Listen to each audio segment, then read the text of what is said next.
Today story 7 minutes এবং today story 7 minutes মানে সবসময় আমাদের কিছু একটা নতুনত্ব থাকে। আপনারা তাকে ভীষণভাবে ভালোবেসেছেন খ্যাপাতে, এবং খ্যাপার যে 4টে সিরিজ হয়েছে, 4টে সিরিজেই কিন্তু এই অভিনেতা সবার মন ছুঁয়ে গেছে। হ্যাঁ, আমি কথা বলছি 7 মিনিটসে কুষাণ দাশগুপ্তর সঙ্গে। খুব দামি দামি কথা বলে এবং ভীষণ ভীষণ ভালো একজন মানুষ। কুষাণ, কেমন আছো? খুব ভালো আছি, তুমি কেমন আছো? ভীষণ ভালো আছি। এবং এই 7 মিনিটসে প্রথমেই তোমাকে জিজ্ঞেস করি যে স্কুলে যখন তোমার সেই এক ঝাঁক চুল নিয়ে যখন তুমি নিজে স্কুলে যেতে, ওই সময়টায় অভিনয় করতে আবার স্কুলেও যেতে, তখন তোমার বন্ধুরা কি বলতো তোমার? কি বলবে, মানে চুলটা সত্যি একটা মানে ফ্যাসিনেটিং জিনিস ছিল। আমাকে যখন ধরতো আর কি চুলের জন্য কেটে আসতে হয়, স্যার আইডি কার্ডেও তো আমার এরকম বড় চুল, তাহলে চুল কেটে ফেললে তো আইডি কার্ডের সাথে মিলবে না। তো ওই সময়টা তোমার যারা সহপাঠী ছিল তারা তোমার চুল নিয়ে তোমার সঙ্গে যেমন করে বন্ধুরা, সেরকম কিছু?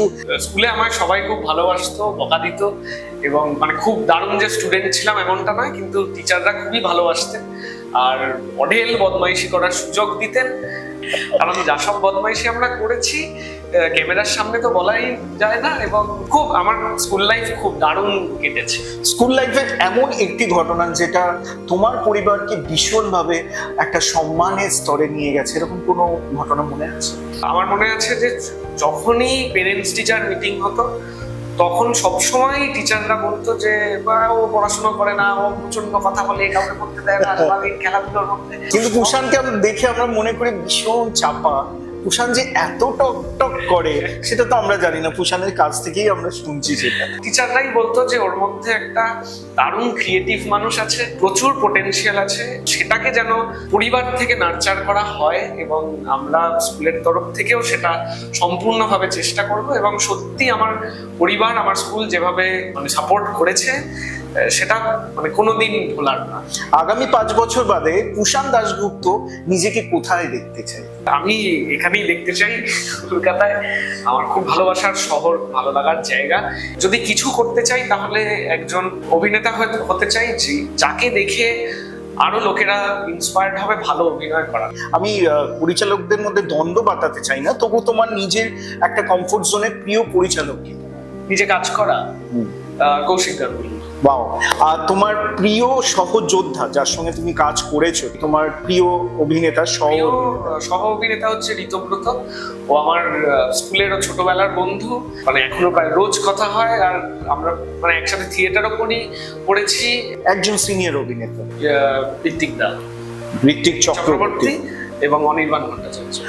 তোমার সঙ্গে যারা কাজ করেছে তাদের মধ্যে থেকে যদি এমন একজনকে তুমি সবসময় তোমার সমস্ত ধ্যান জ্ঞানের মধ্যে রাখো, সেই মানুষটা কি? ঋতব্রতই, কারণ ওর থেকে খুব ইন্সপায়ার্ড হই। মানে আমরা খুব অন্যরকম মানুষ, কিন্তু বিভিন্ন জিনিস আমরা একে অপরের থেকে একটা লেনদেন রয়েছে।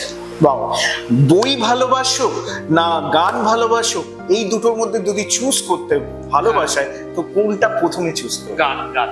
মানে আমি পুরো অবসেসড মিউজিক নিয়ে। তো আমরা আমাদের 7 মিনিটস শেষ করব একটা কুষাণের গলায় হালকা একটা গান দিয়ে। কি বলছো? একটা গান দিয়ে শুরু করব। গান গাইতে পারি না।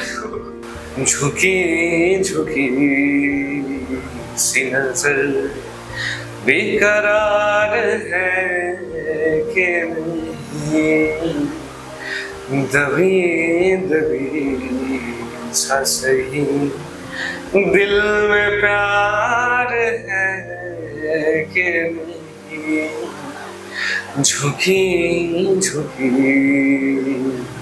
सी नजर तुम अपने दिल की जवान धड़कनों को गिन के बताना, मेरी तरह सा सही दिल में प्यार है कि नहीं, झुकी झुकी একেই বলে সর্বগুণ সম্পন্ন একজন অভিনেতা, যার মধ্যে মাল্টি ট্যালেন্ট একদম ভরপুর, আনলিমিটেড। নেভার নো, আজ থেকে 5 বছর বাদে এই গান দিয়েও এমন কিছু হতে পারে কুষাণের লাইফে। আজকে আমরা ছিলাম কুষাণ দাশগুপ্তর সঙ্গে 7 মিনিটসে। আপনাদের আজকে 7 মিনিটস কেমন লাগলো অবশ্যই আমাদেরকে জানাবে নিচে দেওয়া নম্বরে, এবং আপনারা অনেক অনেক ভালো থাকবেন। আজকে আমাদের এই 7 মিনিটস থেকে কুষাণকে বিদায় জানাচ্ছি। আগামীতে আবার দেখা হবে। নমস্কার।